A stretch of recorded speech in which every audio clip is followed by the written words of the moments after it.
Welcome, my feathered friends and delightful dice rollers. My name is Ren, and today I will be attempting the Ordinary Heroes Challenge. This is a Dungeons & Dragons themed art challenge based on inserting yourself into the world of D&D. I made this art/player character challenge myself, and this is my first time attempting it, so feel free to interpret it how you wish. If you were dropped into D&D tomorrow, what would your stats realistically be? What class, proficiencies, and abilities would you want? And what I think is really fun is that you'd get to experiment with an underpowered character. What would playing your average human be like? Before we get started with my own character build and design though, I want to explain the rules and specifics of the challenge. The Ordinary Heroes Challenge follows these parameters. Your race is human. You can also choose one of the homebrew sub-races linked in the document below. These are related to your upbringing.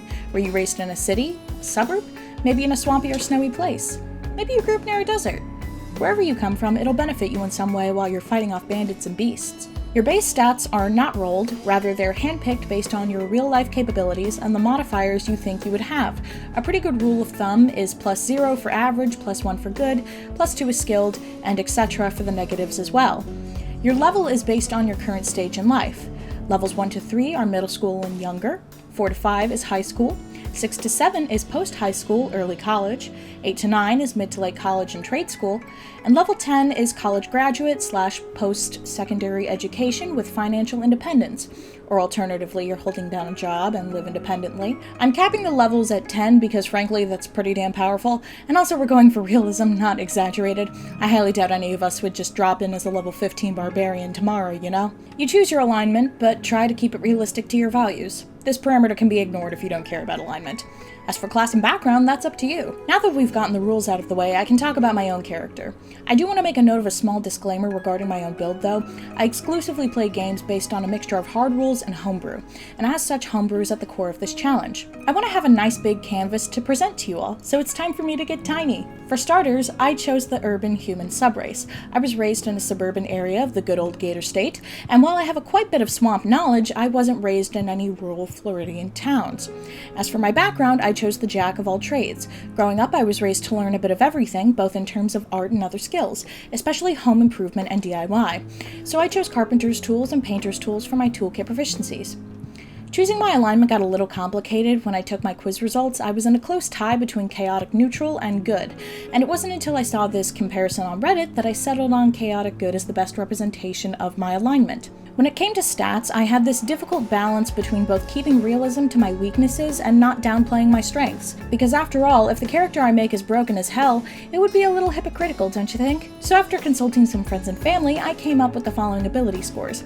Some of these numbers were modified through other sheet aspects, and I'll briefly explain why. For strength, I have a 6.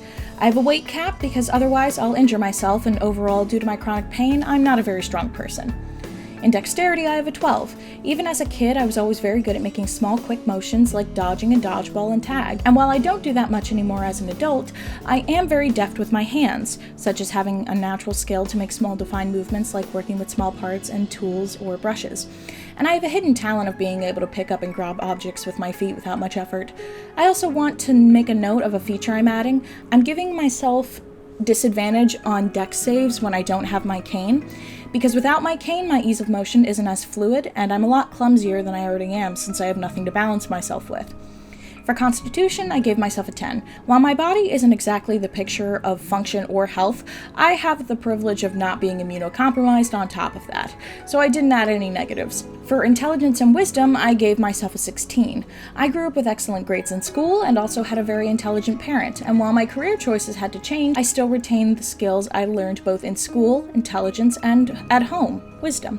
Even if that knowledge is now focused on artistry instead of science, I still consider my mind to be the greatest asset I've got. Finally, for charisma, I gave myself a 13. As a neurospicy individual, when I'm asked, I can decently get around on my own, and I'm really good at presentations because I have a script and know what to say. However, when the mask is off and I have to socialize on the spot with strangers, things can be confusing, and I often come off as odd or strange. So while I'm a bit charismatic, especially with my humor, I'm not quite as adept as other people sometimes. Now we get to the bread and butter of all D&D PCs, class. So I actually chose to multi-class my character to optimize my variety of skills. There's no doubt I'm a ranged support type of person, and while it did take some digging, I managed to find an artificer subclass called Divine Artist on GM Binder by user Jortak. I actually designed a Warlock spell years ago that reminds me of the constructive inks feature the Divine Artist has. Basically, a drawing you make can come to life and replicate into a 3-dimensional space. I've linked the subclass below so you can look into the details yourself. I know I'm already obsessed with it. After gaining 4 levels in Divine Artist, I then used my remaining 2 levels in the Divination Wizard subclass. As someone who's actually pagan in real life and is a practitioner, I thought it would be a fitting reference to what I already practice. For my proficiencies, I chose to be proficient in Arcana, History, and Religion to represent my knowledge of both paganism and the Roman Catholicism I grew up with in school. I also chose to be proficient in Investigation and Perception because I'm a very investigated person and I can find information on almost anything if I look hard enough. I also went for proficiency in sleight of hand because, again, very deft with my hands, especially using tools. Now, as for my spells, I wanted to choose a variety of spells that I would realistically use and would also be useful in things like combat. So I'll list off what I've got as follows. For cantrips, I chose Mage Hand, Message, Toll the Dead, Prestidigitation, and Mending. For first level spells, this is what I've got.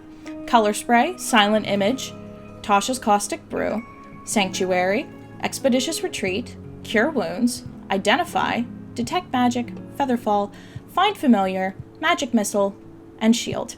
Now that we've gotten the actual build out of the way, I want to talk about my design.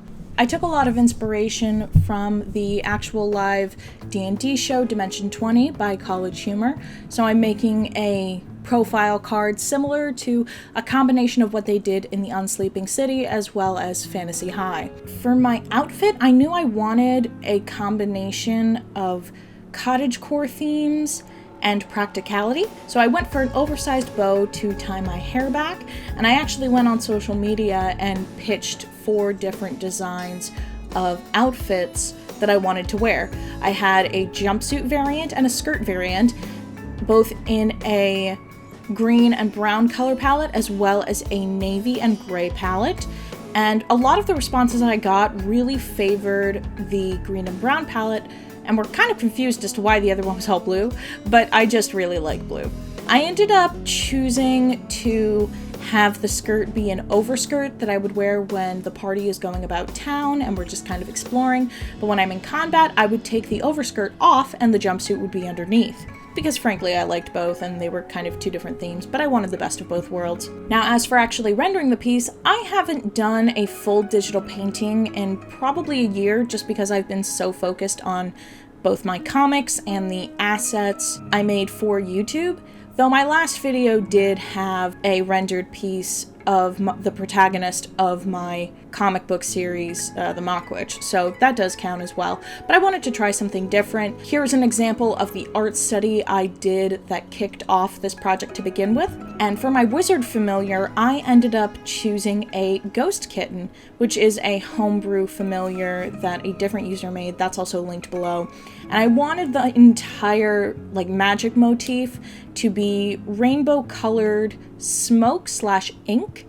I don't know if you guys have ever seen when drops of food coloring or dye are dropped into water and they make all those pretty patterns, but something like that. So as I was drawing this bust, I realized that the right side of the picture felt a little empty, and I wanted an opportunity to show off the cane I wanted. I actually designed this cane ages ago, and I wanted to show it off. I didn't put the full design in, but this cane that has a wing-shaped handle is actually designed to be a bayonet, or a cane that also transforms into a bayonet rifle. I will put a photo of the original design on screen. Basically, the bottom feather is actually the trigger guard that can turn this into a rifle, and there is a blade on the end that pops out. So it's a concealed weapon. The right side of the picture felt a little empty and I wanted to show off my cane. So what I ended up doing was putting a few objects around with that familiar teal colored glow. I wanted all of these objects to have a central theme of infinity. So we have my spell book, which also serves as a sketchbook that has infinite pages. So no matter how many pages I draw in or flip through, there will always be an empty page with space for me to draw or cast spells from. I also wanted my quill to be animated, kind of similar to all of the floating living objects that Merlin had in Sword in the Stone. I've always loved the idea of a floating quill that would draw for me. Fun fact, on the cover of my spell book, there is a crescent moon with a Tedescal, which is the symbol of my goddess. Then we have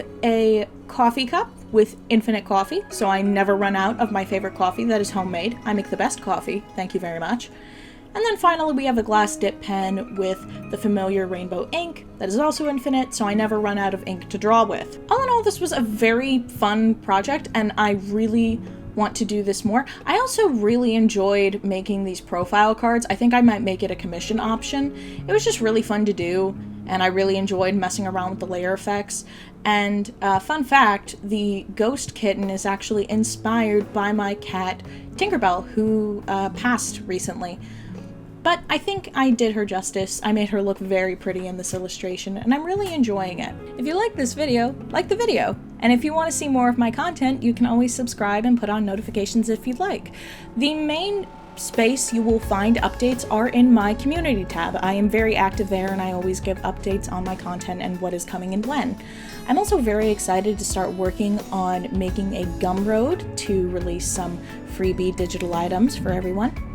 And maybe even some commission offers in the future. I'm working on a sheet at the moment. This was really fun. And I want your thoughts on the D&D videos, because I know D&D is a very popular game, but I also know that the art community is filled with a lot of newbies as well. The next drawing challenge I want to do in the future is actually turning my cats into D&D characters. I'm also working on an animated story time, though, of a story about my second grade teacher. So that'll be fun, but I'm working on interesting stuff in the meantime. But yeah, please, I'd like some critiques, especially since I tried a lot of new things today.